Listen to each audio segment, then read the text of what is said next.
মহা সৌভাগ্যৰ পুৰুষ উদয় হলে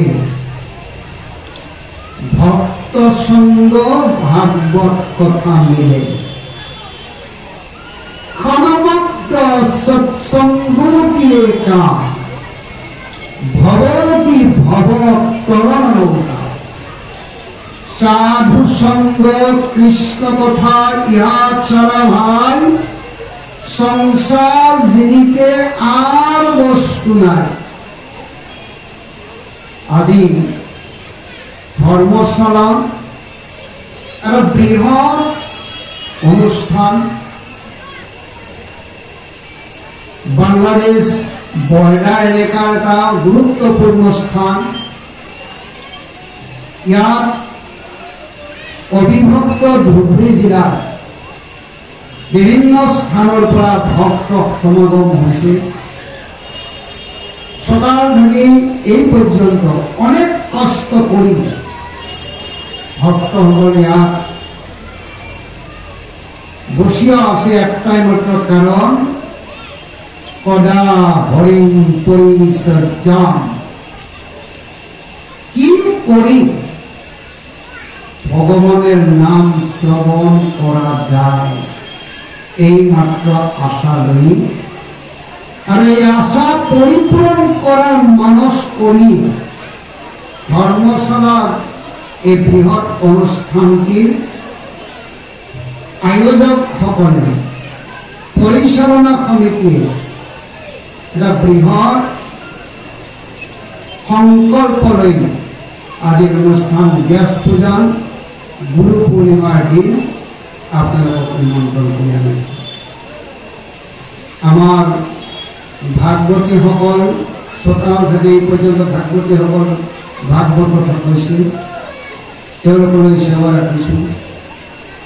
আজি ধৰ্মসভা সভাপতিৰ দায়িত্বে আছে আমাৰ অবিভক্ত ধুবুৰী জিলা কৃষ্ণ সমন্বয় সমিতির সভাপতি আমার প্রণাম ভক্তিসুলভ সেবা সত্রাধিকার আইদেও অসুস্থ শরীর নিয়েও আপনাদের সঙ্গ করি ভাগবত কথা সুন্দরভাবে ব্যাখ্যা করেছি। আমি কেহারেও অশেষ কোটি সেবা রাখছি। এবার একটা মোর অনুভব আজি যেহেতু গুরু পূর্ণিমা গুরুর জয়ে আমি উদাত্ত কণ্ঠে দিব লাগে। আপোনালোক সকলকে মই হাত জোৰ কৰি নিবেদন কৰিছো। এতিয়া আমি গুৰুৰ জয়ৰ কাৰণে জয়ধ্বনি দিম। আপোনালোকে হাত তুলি উচ্চ স্বৰে জয়ধ্বনি দিব। শ্ৰী গুৰু প্ৰেমানন্দ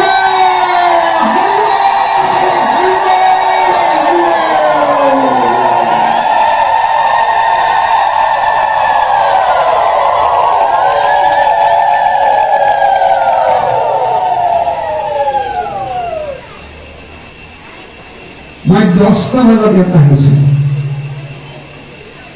10 বজাৰ পৰা এই ঠাইখন শূন্য হোৱা নাই। তাৰ দ্বাৰা প্ৰমাণ হয় আমাতকৈও আপোনালোকৰ ভক্তি বেছি, শ্ৰৱণ কৰাৰ লালসা সবচে বেছি। সেইকাৰণে আমি আচলতে ভাগৱতীও মই ভাগৱত কথা কব নোৱাৰো, মাত্ৰ ভক্ত সংগ কৰাৰ কাৰণে আহিছো। মই এটা নিবেদন আছে এইটোৱেই, পূৰ্ণিমা বছৰত কেইবাটাও হৈ যায়, গণনা নকৰি মান কোনো পূৰ্ণিমা বৈষ্ণৱ শ্ৰেষ্ঠ মহাদেৱৰ মাথাত নাই। আমি সবের পূর্ণিমার চাও, অমাবস্যা তো কারণ আছে। ইয়াত যিমান আছো সবাই পূর্ণিমা চাও, আর কোনোবাই যদি ভোগ দিয়ে পূর্ণিমার দিন ভোগ দিয়ে। আমার মা সকলের ভিতর অনামিষের কারো ভোগ নাকি পূর্ণিমার দিন। আর পূর্ণিমাটা খুব ভালো বলে মনে করে মহাদেবের কিন্তু পূর্ণিমা নেই নাই। মহাদেৱৰ মাথাত কি আছে? প্ৰতিপদৰ একটা চন্দ্ৰ আছে। আমি দিন পূর্ণিমাটা বৈষ্ণব শিরোমণি মহাদেব নিচে প্রতিপদ। কারণটা কি?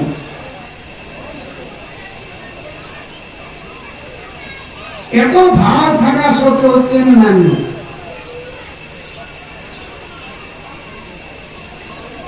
সবাই কিন্তু আমি ভালটাই চান, খারাপটা কামনা চাই। কেন দেবাদিদেব মহাদেব বৈষ্ণবানাং যথা সঙ্গ, শুধু ভারতবর্ষ নহয়, পৃথিবীর যিমান বৈষ্ণব আছে সবারই ভিতরে মহাদেব শ্রেষ্ঠ বৈষ্ণব।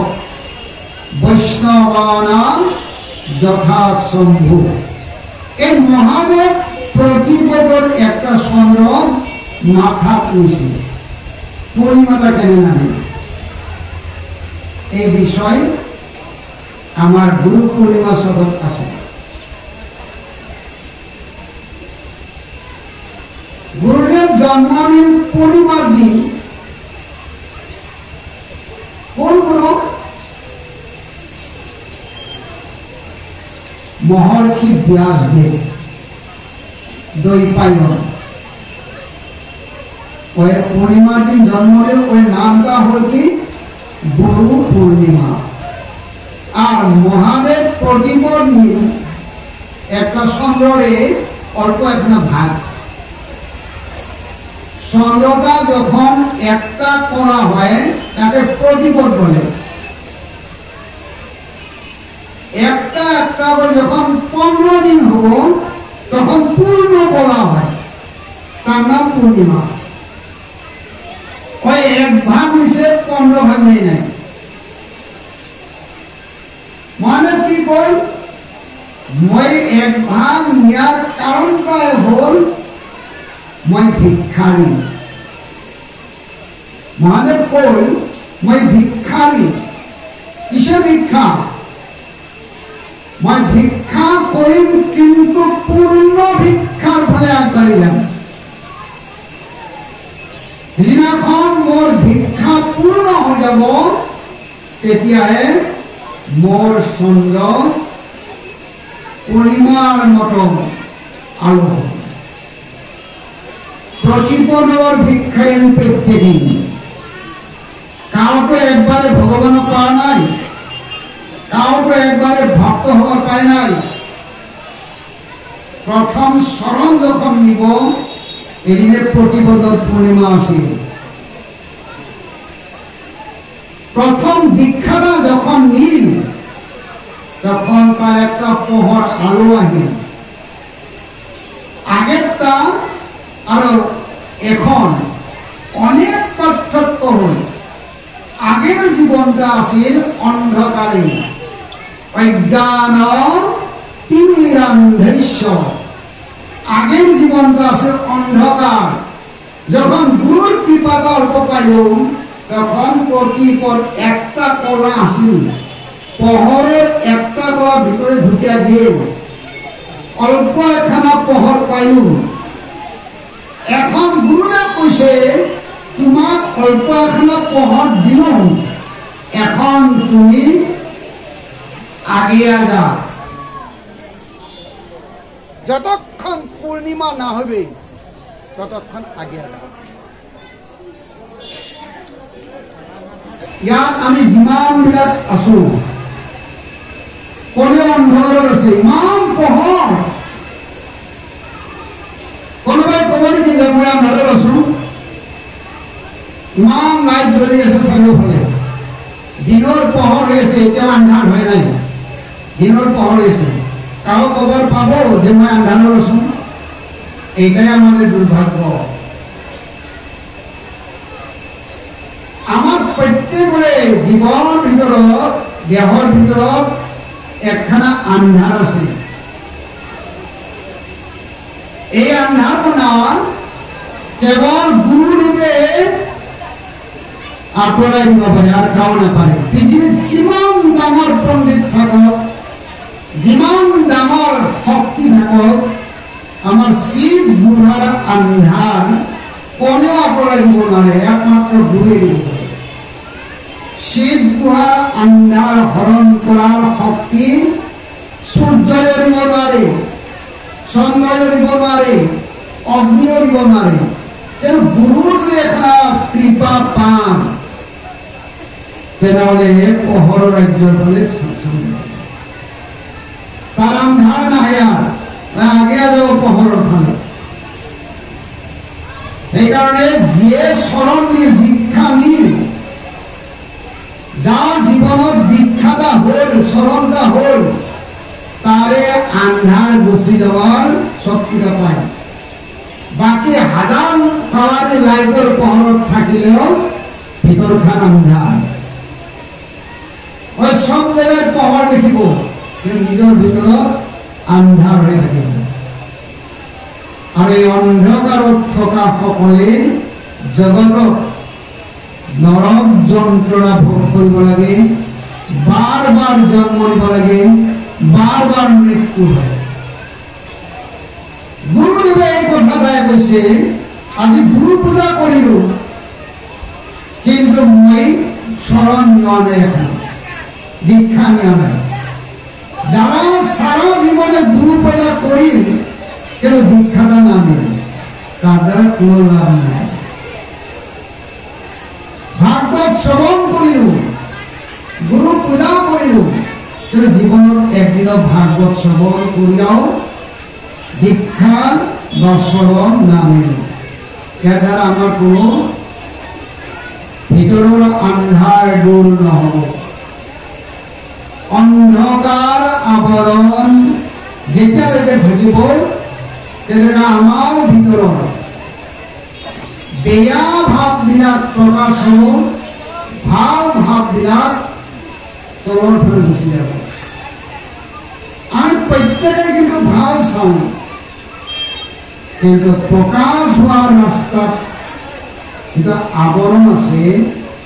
এই আবরণটাই আমাক কি করে ভালোর ফালে যাব নিদিয়ে।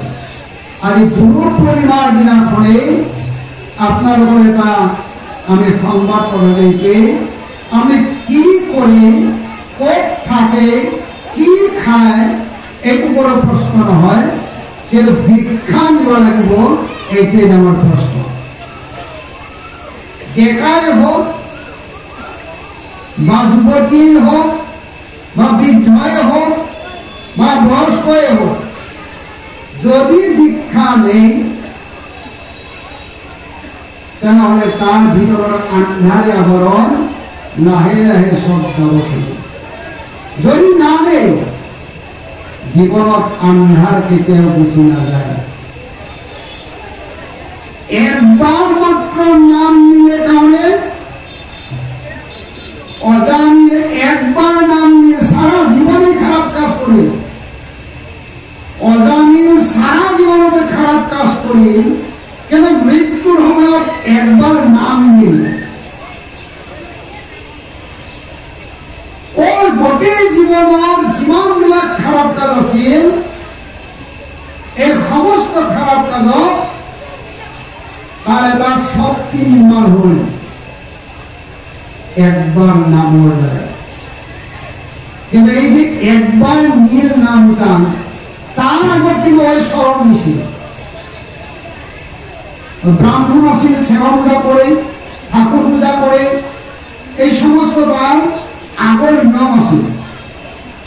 সকালে উঠি সন্ধ্যা করিবে, পূজা করবে, ভোগ দিবে, এটা আগর নিয়ম আছিল। কারণ যখন বেশ্যামণির সঙ্গ পাই, তা সব ভুলিয়া গেল, সব কাজ বাদ দিল, সব ভুলি গেল। কিন্তু যে স্মরণটা নিল, অল্প একটা ঠাকুর পূজা করিল, এইটা কিন্তু তার সেভ হয়ে নাই, এটা কোনোদিন ডিলেট না হয়। আমার জীবনত যদি সব ধ্বংস হয়ে যায়, স্মরণ ধর্মটা ধ্বংস না হয়। সব ধ্বংস হয়ে গেলেও আপনার স্মরণ ধর্মটা কেতিয়াও ধ্বংস হয়ে না যায়। অজানির গোটেই জীবনে খারাপ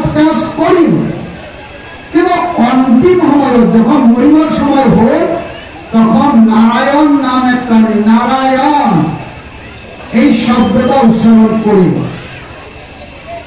যেই শব্দটা উচ্চারণ হল তখন বিষ্ণুর নামে আসি।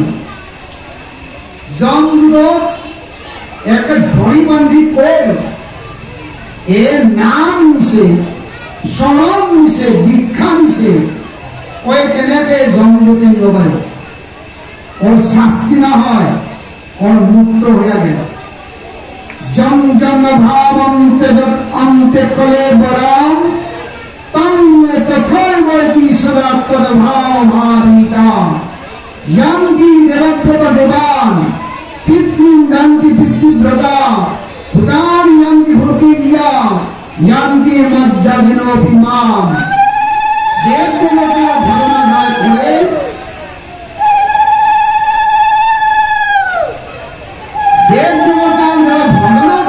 সারা জীবন ওই দেব দেবতা গুলাই তাকে রক্ষা করে না পাবো। অন্তিমত কয়ে কি মই তো রক্ষা করে না পাবো, এই শব্দটাই হবে। কেন যারা মোর ভজন করে, মোর নামে বলে, মোর স্মরণ নয়, মোর দীক্ষা নয়, একবার গুরুর শরণ আশ্রয় নিয়ে যদি কৃষ্ণ নাম পায়,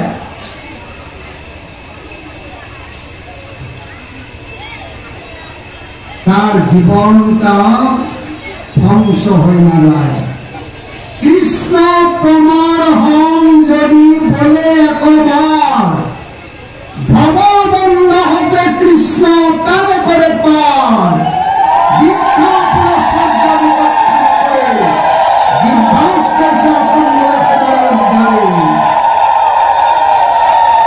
একবার যদি স্মরণ লই, দীক্ষা লই, নাম লয়, নামত ক্রিয়াটা হয়, বাকি কোনো কালে নামে ক্রিয়া করব না।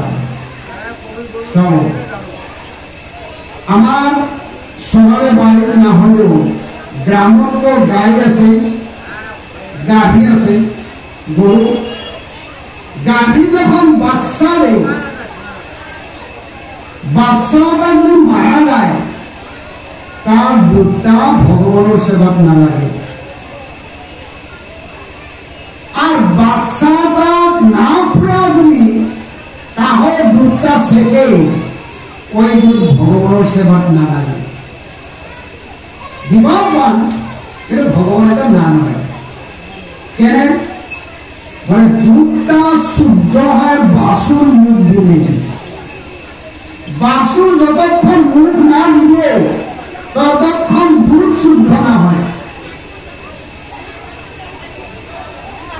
গুরুর মুখ দিয়া যদি কৃষ্ণ নাম না নেই, নিজের মুখ দিয়া হাজার কৃষ্ণ নাম নিলেও তার কোনো ফল না হয়।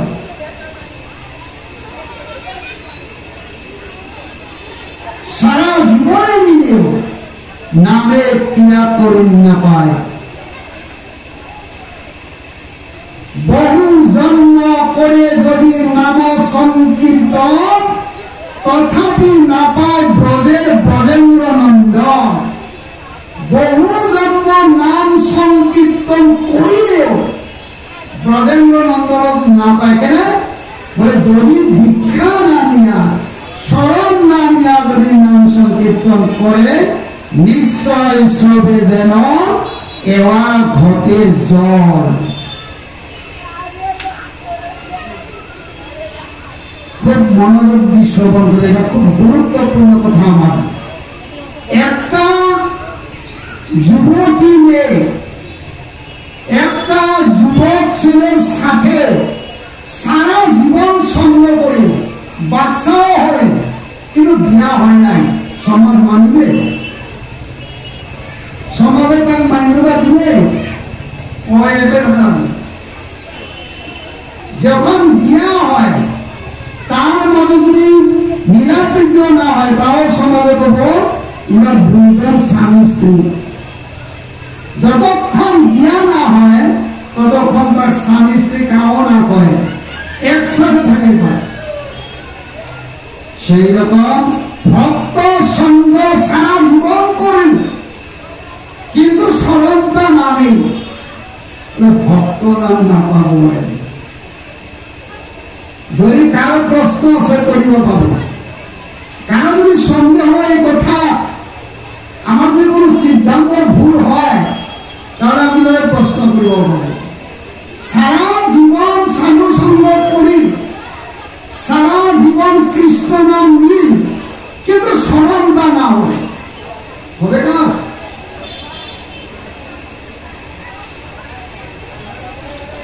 পাওয়ারই লাইট সব সময় সব দিকে আসে, সুইচ ভালো, তার দিনাও ভালো, কিন্তু পাওয়ার হাইছল সাধক আসছে সম্পন্ন হয় নাই, নাই জ্বলবে। আপনার লাইট ঠিক আছে, বাল্বগুলো ঠিক আছে, ফিউজ হয় নাই, তার ঠিক আছে, ফিউজ হয় নাই, সুইচ গুলো ঠিক আছে, গন্ডগোল হয় নাই, কিন্তু লাইট কেন না বলে? বলে পাওয়ার অংশ সাধক ইয়ার সম্বন্ধ হয় নাই। ঠিক তদ্রুপ সব ঠিক থাকিবানি ভক্ত হল, নামও নিল, সেবাগুলাও করলাম, সকালে ফুল দিছুন, সৈন্যবেলাও বাকি দিলাম, কিন্তু মোর স্মরণটা হয় নাই, তাহলে লাইট না ধরলে নাম না নিয়েও কোনো ফল না হয়। এবে মই সত্যি কথা কৈছো, যদি আপনার কোনো ইচ্ছা হয়, আজ যুবতী মেয়ের কয়েকজন স্মরণ হয়েছে, আর 60 বছর 80 বছর হলেও অনেক আছে স্মরণ নিয়ে নেই এখনো।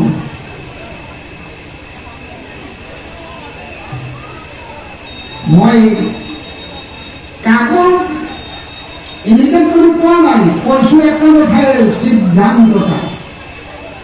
সিদ্ধান্তটা কি হওয়া লাগে? আমার ভক্তি রাজ্যতে মই যাই, মোর সিদ্ধান্ত যদি ঠিক না হয় রাজ্যের ভিতৰত প্ৰবেশ কৰিবা লাগিব।